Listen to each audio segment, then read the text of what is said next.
여러분 반갑습니다. 퓨처 에전트 양성식입니다. 데일리 퓨처 마킹 시작하도록 하겠습니다. 오늘 제가 캐스팅한 뉴스는 매일경제신문의 칼럼이고요. ESG를 PR, CSR, 사회공헌과 혼동하지 마라 라는 제목입니다. 그리고 임성택 법무법인 지평 대표 변호사가 쓰신 글이고요. 내용이 ESG를 잘 정리하고 있어서 제가 가져와 봤고 여러분하고 같이 보면서 미래를 한번 같이 퓨처 마킹 해보도록 하겠습니다. 자, 여기 환경, 사회, 지배구조의 약자인 ESG죠. 그래서 environment, social, 그다음에 government. 그리고 이제 이 ESG를 전 세계적으로 이제 기업 경영의 하나의 표준, 그러니까 기준으로 이제 보고 있는데 경영을 평가하는 기준으로. 근데 한국 기업들은 아직 이 ESG의 걸음마 단계고 시장에서는 이거를 잘못 생각하고 있다, 오해를 하고 있다라고 나와 있습니다. 그래서 어떤 오해를 하고 있느냐? 첫 번째가 ESG를 PR의 관점으로만 본다. 그리고 ESG를 윤리나 책임의 관점에서 본다. 그리고 ESG를 사회공헌과 분명히 다른데 사회공헌으로 본다. 그리고 ESG를 새로운 규제로 본다. 이런 이제 오해들이 있다는 거죠. 자, 이걸 이제 정리를 간단하게 하면 일단 PR이라는 거, 그러니까 결국 홍보로만 본다는 거죠. 그러니까 기업 이미지를 올리기 위한 하나의 홍보, 마케팅 차원으로만 보는 그런 접근이다.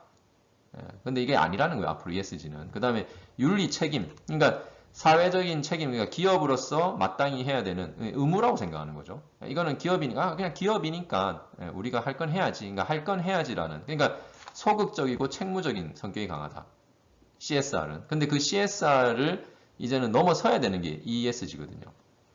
그래서 이제 ESG는 단순히 재무적인 숫자, 그러니까 무슨 얘기냐면 기부를 얼마를 했고, 좋은 일을 얼마나 했고, 이걸 이제 숫자로 표현하는 게 중요한 게 아니라 비재무적 요인을 찾는다는 거예요. 그래서 여기 보면 CSR을 소홀히 하면 칭찬을 받지 못하는 거에 거치지만 ESG를 못하면 기업 가치가 떨어지고 투자자들이 주식을 처분하고 금융기관들은 대출을 하지 않고 소비자들은 이제 외면하게 될 것이다. 그래서 이제 이 ESG랑 CSR이랑은 좀 차원이 다르다 이런 얘기를 하는 거고요. 그리고 이제 사회공헌과도 다르다. 그러니까 사회공헌이라고 하면 이제 우리가 흔히 기부를 하고 이런 것들 얘기 많이 하잖아요. 도와주러 가고 봉사활동하고. 근데 이제 그런 걸 이제 말하는 게 아니라 이 S는 노동 조건부터 산업 안전과 보건, 공급망 및 소유자 관계, 다양한 인권 문제, 제품의 품질과 안전 등 총망라하는. 그러니까 우리가 지금 현재 이 자본주의 사회가 겪고 있는 사회의 어떤 수많은 문제들에 기업이 이제는 적극적으로 해결을 위한 근본적인 변화를 요구하는 겁니다. 그리고 이제 새로운 규제로 보는 것도 오해다. 그러니까 규제로 본다면 그 규제를 그냥 지키기만 하면 되는 거예요. 근데 규제라는 거는 예를 들면 이런 거죠. 자본시장법이 개정되어 자산 총액 2조 원 이상 상장법인은 이제 한 명 이상의 여성 이사를 선임해야 된다. 그러면 한 명만 그냥 선임하면 끝나는 거예요. 되게 이건 지키기 쉽죠. 기업 차원에서. 되게 어려운 것도 아니고. 근데 이제 그런 걸 원하는 게 아니라 ESG는 기업의 여성 정책의 근본적 변화를 요구하고 있다. 그러니까 그저 그냥 하는 척 법만 지키면 된다 이런 게 아니라 진짜 여성들의 정책, 그러니까 여성이 기업 경영에 참여할 수 있도록 적극적으로 조직의 어떤 시스템을 바꾸고 있는가 그런 걸 이제 보는 거라는 거예요. 그러니까 단순히 이런 우리가 홍보활동 그리고 이제 사회적인 책임활동, 사회공헌 규제로만 보면 안 된다는 거죠. 그래서 이제 이 ESG는 이제는 진짜 어떻게 보면 기업이 딥 체인지 해야 된다 이 말입니다. 딥 체인지. 여러분 사실 ESG가 얘기가 나오기 전에도 몇 년 전부터 이제 착한 기업이 돼야 된다 이런 얘기를 했었고 그 다음에 또 그 전부터 한 10년 전부터 계속 얘기 나왔던 게 지속가능 경영. 그러니까 지속가능 경영. 그래서 제가 회사 다닐 때도 제가 전략기획실에 있을 때 이제 지속가능 경영 보고서를 이제 쓰기 시작했었거든요 회사에서. 근데 이제 이런 얘기를 그 전부터 계속 해왔잖아요. 그러니까 이게 다 같은 얘기거든요. 사실 큰 차이가 없어요. 큰 차이가 없는데 이런 걸 이제 꾸준히 계속 얘기해왔다는 건 이게 이제 기업 경영에 있어서 시대적 흐름이에요. 시대적 흐름. 그런데 왜 지금 갑자기 이렇게 그러면 또 이슈가 되고 있느냐?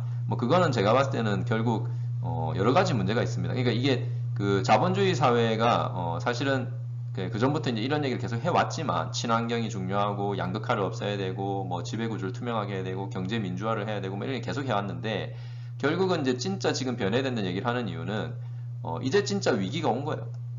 그러니까 자본주의 사회에 한계에 봉착한 거죠. 한계. 근데 그 한계에 봉착한 거를 제대로 여실히 보여준 게 바로 코로나입니다. 코로나. 그러니까 코로나가 딱 터지고 나니까 우리가 이제 환경의 중요성, 얼마나 지금 우리 이 지구의 환경이 심각한가. 그리고 또 양극화, 그러니까 코로나에서 양극화의 심각성이 다시 한번 드러나고 있고 그리고 이제 이런 것들을 이제 우리가 보면서 코로나 이후에 그러면 기존대로 하면 될 것인가? 예.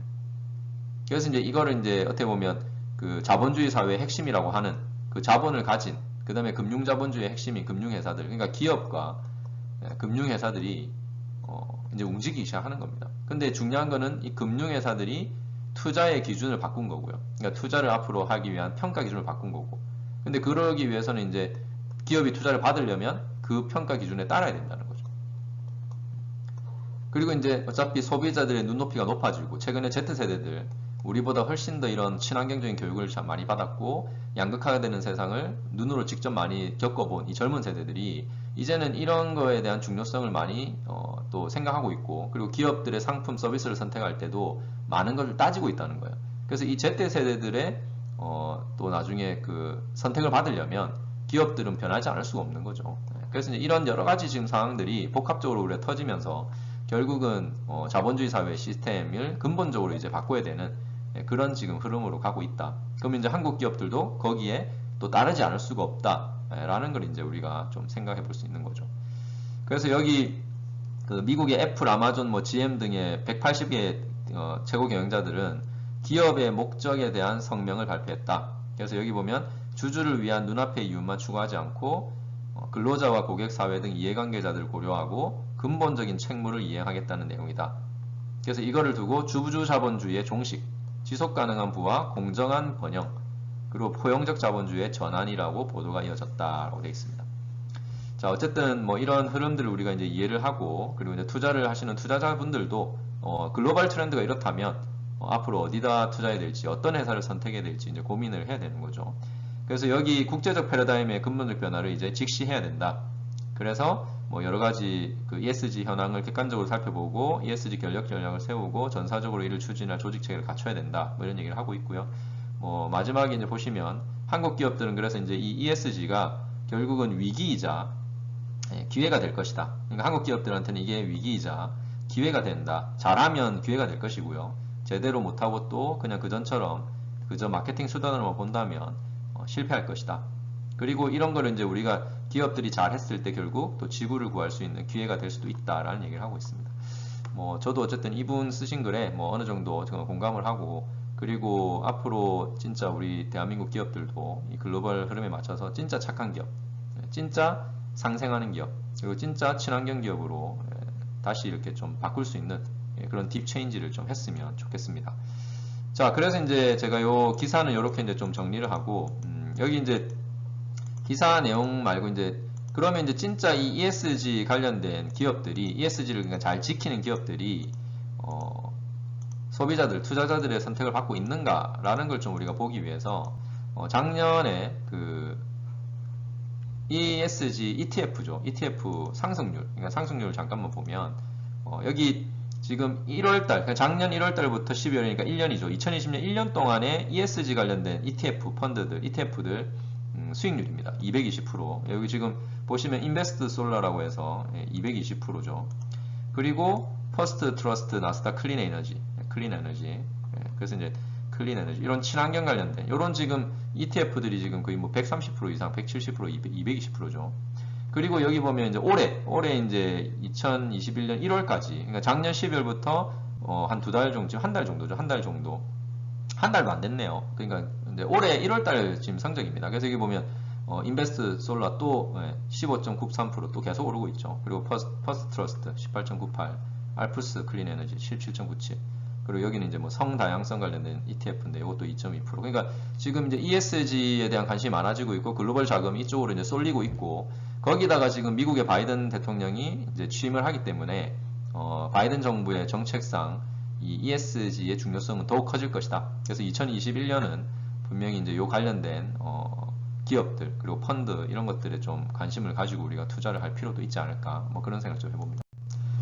마지막으로 저기 제가 자료를 찾다가 보니까 그 ESG 구성 요소 관련된 자료가 있어서 한번 가져와 봤어요. 여기 환경에 관련된 내용은 여기 이제 환경의 청정 기술, 기후변화, 탄소 배출, 뭐 그린 빌딩, 스마트 성장, 환경오염 및 유독물질 배출, 천연자원, 농업 이런 것들이 이제 해당되고 그리고 사회 쪽은 고용평등, 고용다양화, 인권, 노동, 테러 억압 등 뭐 이런 것들이 또 포함됩니다. 그리고 지배구조 쪽은 이사회, 임원보수, 정치후원, 기타 지배구조 등 이런 것들이 이제 뭐 적절한 항목을 가지고 이제 평가를 하겠다라는 거죠. 평가를.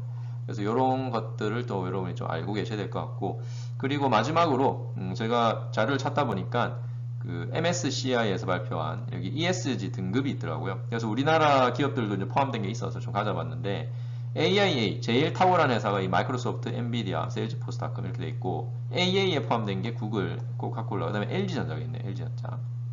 그리고 A에는 테슬라, 애플, 네이버가 있습니다. 그리고 아마존, 스타벅스, 삼성전자가 BBB, 그리고 SK하이닉스가 BB, 그리고 대한항공이 B, 그리고 한국조선해양은 CCC 이렇게 되어 있습니다. 그래서 뭐 가능하면 이제 A 쪽에 있는 기업들이 앞으로 좀 더 선택받을 가능성이 높겠죠. 그래서 이제 우리나라 기업들 중에 이제 여기 지금 B에 있거나 C에 있는 회사들은 이제 노력을 해서 올라가야 될 것 같은데, 뭐 일단 재밌는 건 이제 LG전자가 가장 높다는 거, 우리나라에서. 그래서 이런 것도 우리가 참고를 해야 되겠죠, 앞으로 투자를 할 때. 자, 오늘 제가 ESG와 관련된 칼럼을 가져와서 같이 표처 마킹 해봤고요. 여러분 스스로 한번 또 미래를 예측을 하시면서 앞으로 어떤 기업 그리고 어떤 펀드에 투자를 해야 될지 잘 고민하셔서 의사결정을 하시기 바라겠습니다. 데일리 표처 마킹 여기서 마치겠습니다. 고맙습니다.